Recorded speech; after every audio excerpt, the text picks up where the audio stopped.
Welcome back. So, as you can tell by the title, today I am going to be doing something that is going to bring me immense pain.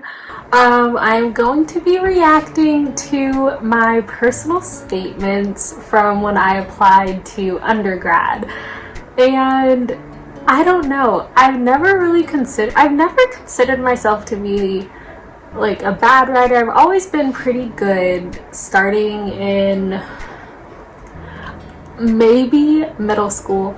I read a lot of books and I think it helped build my vocabulary and just seeing how different authors phrase their sentences in different ways, and I just think it all played into my writing as I went on through high school and everything like that. So I will say I never thought I was a bad writer, but I know that I've definitely grown since I entered college, and especially since I was writing these coming into my senior year of high school. So it's probably going to be really cringeworthy. I haven't looked at it since I submitted them, but knowing myself, I saved it into a Google Drive folder just in case like I would need to submit them again.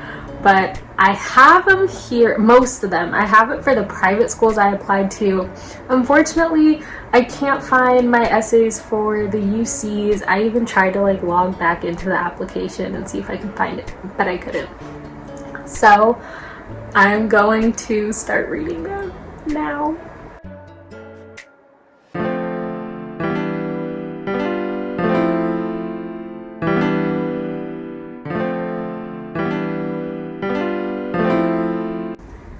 Okay. I'm gonna read the one I did for Stanford just because it is the first one on the page. I'm nervous, but it'll be fine. Okay, so the question is, Stanford students possess intellectual vitality. Reflect on an idea or experience that has been important to your intellectual development. Honestly, when I read this, I probably did not know what intellectual vitality meant. And reading it now, I'm still kind of like, I should probably Google that word, but I still went for it, so let's see what I wrote. In 9th grade, I had to create an arts-based project for my English class. What a hook. What an introductory sentence. Okay, in 9th grade, I had to create an arts-based project for my English class. We had to focus on a social issue, write a paper about it, and create a piece of art to accompany it. I figured that this would be a great way to address stereotypes against African American women. It was a challenge to try to come up with a way that would get my point across to my peers and make sure it wasn't something they would brush off as soon as I left the classroom. I wanted my project to have an impact on them like the stereotypes had impacted me. Okay, I'm not mad at that, but grammatically it wasn't bad. So I'm like, okay, Lord, okay. Virtually all of Stanford's undergraduates live on campus. Write a note to your future roommate that reveals something about you that will help your roommate and us know you better.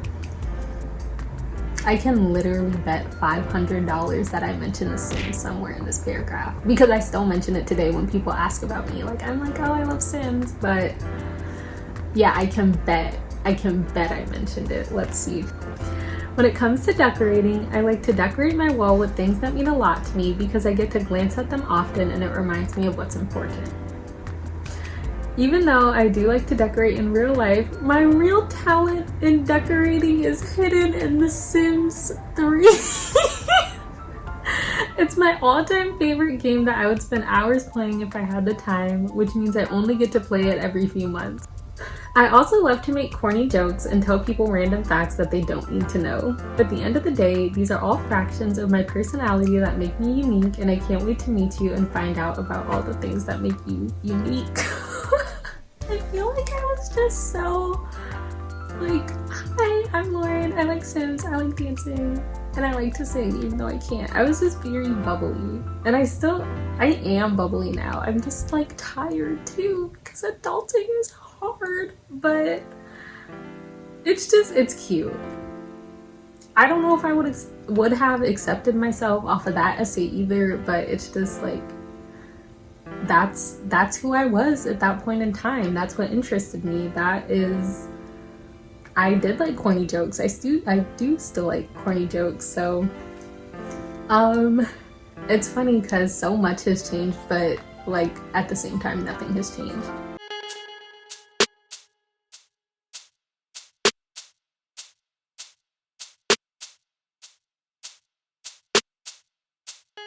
Okay, this is a more brief one from LMU, but it's about psychology, so I kind of wanted to read it. It says, briefly state your reason for wishing to attend LMU and or how you came to select your major. And I said, I'm interested in psychology because I took AP Psychology my junior year and absolutely loved it. I'm especially interested in child development and social psychology. There's just something so fascinating about being able to know how people think and why they think that way. Suddenly, it's like there's an explanation for everything, not to mention that you can go into various careers with a psychology degree. And that's all I wrote. I don't know if there's a word limit. I feel like it definitely should have been longer, but that's again another example of I feel like I was just very naive and innocent and like, oh, I'm happy and I like this, so please let me into your school. And thankfully LMU did, but I feel like at this point in my life I had an idea of what I thought was interesting and I was kind of running with it. I didn't do a lot of like research on the stuff I was pursuing, and thank God it worked out and everything fell into place how it needed to. But if I could talk to my past self, I would definitely say like, hey girl, you can dig a little bit deeper than this, because that was also a pretty surface level and pageantry answer.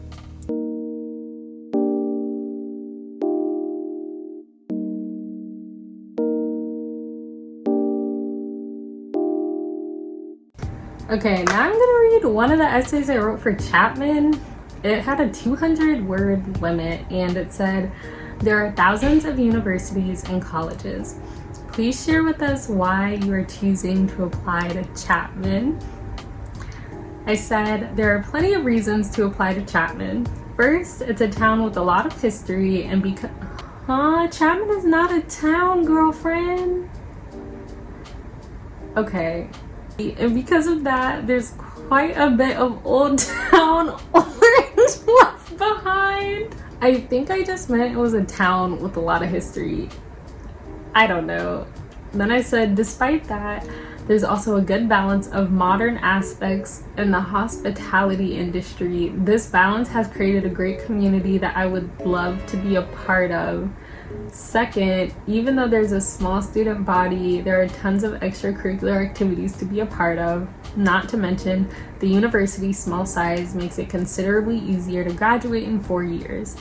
Finally, I love the emphasis on research, collaboration, and experience. Not only does this allow for a more personalized relationship between the staff and the student, additionally, I benefit the most from hands-on learning, and that's exactly what I'll be able to experience at Chapman.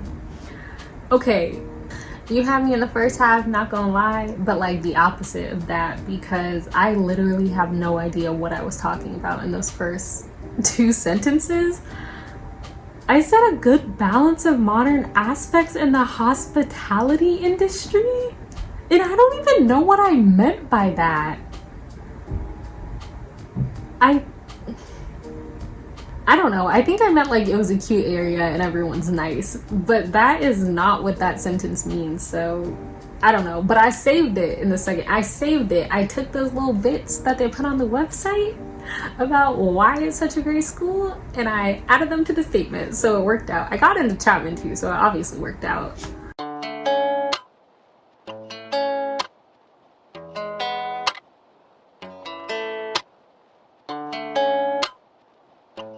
So those are all of the personal statements I am going to react to today. Overall, I'm pretty proud of myself. I don't think I was grammatically, I was fine. I didn't have too many issues with that. I just think that my word choices have gotten a lot better. Obviously, my vocabulary is better after 4 years of college, and it's just funny, like, younger Lauren was so innocent and happy and just like ready to learn and be out in the world. And I think that did come across in my statements, even if my goals were not as clearly articulated as I would have wanted them to be. So it's just another thing where it's funny to look back on, and maybe in another 4 years I'll react to my personal statements from when I was applying to PhD programs. Definitely they are a level up from this, but how I'm gonna learn in the next few years and how my writing will change, I'm sure that I will be cringing at those personal statements as well. It's only a matter of time. I can make another video going into depth about what makes a good personal statement, and I'm definitely going to post on it on my new Instagram page. Shameless plug. It's called It's a Brain, not It's a Brain Party, it's Issa, like ISSA. It's a Brain Party on Instagram, which is basically a resource with graphics to help people who are maybe contemplating applying to graduate school, and just breaking down the most basic stuff that I had questions about when I was applying, especially as someone who's coming straight out of undergrad, where you might not have the same number of graduate level mentors who can help you with components of your application, like a CV or finding graduate programs with funding and stuff like that. So I will also talk about personal statements on that page, but right now, if I had to give 3 tips to people writing a personal statement, I would say number 1, talk about what you learned from the experience, not just the skills you picked up. And by that, I mean, it's cool to say, I'll do an example for when I worked in the psychology research lab. It's cool to say, like, I learned how to do data entry, I learned how to code, I learned how to do a literature review, stuff like that. That's all great, but everyone learns how to do those things when they're in a research lab, but not everyone takes learning experiences in the same way. So I would use that as an opportunity to say how that working experience or how those skills shifted your perspective of psychology or your perspective of the field. So that way you're not just saying what your hard skills are, because you can put that in your CV. You're talking about how it helped you grow as a person and as a developing researcher in that case. Second tip I would say for writing a personal statement is just to start early. There's nothing worse than trying to cram your life experience into like 3 days of writing with no time to revise it or send it for edits to anyone. I would definitely say just start and get something on the page. Even if it's not your best piece of writing, you can always go back and alter it later with a fresh set of eyes, but at least you have something down, and it's better than staring at a blank screen days before it's due thinking that you have no idea what you're gonna write. Because I can say for grad school, and probably applying to undergrad too, I had tons of drafts for every personal statement I submitted, and they only get better with every one. So start early, start revising early, and then the finished product will be like the best possible product that you could submit. Third tip, I would say don't count out your experiences. Whether it's a hobby that you had, a volunteer experience, even if it's not related to what you would want to research in grad school, if it's not related to what you want to major in college, ultimately it's like what I said before, it was most likely still a learning experience for you as a person, and you can still put that aspect of your life and what you did in your essay. So I would say just add in everything that you can and everything that was meaningful for you. Don't try to pinpoint what the most prestigious experience is. Pinpoint the most meaningful ones, because that's honestly what you will have the most to say about. So thank you for watching this cringy video as I read my old personal statements. Definitely a fun reflection activity. I look forward to doing this again in a few years. But until the next video, have a great life, and I will see y'all next time. Bye.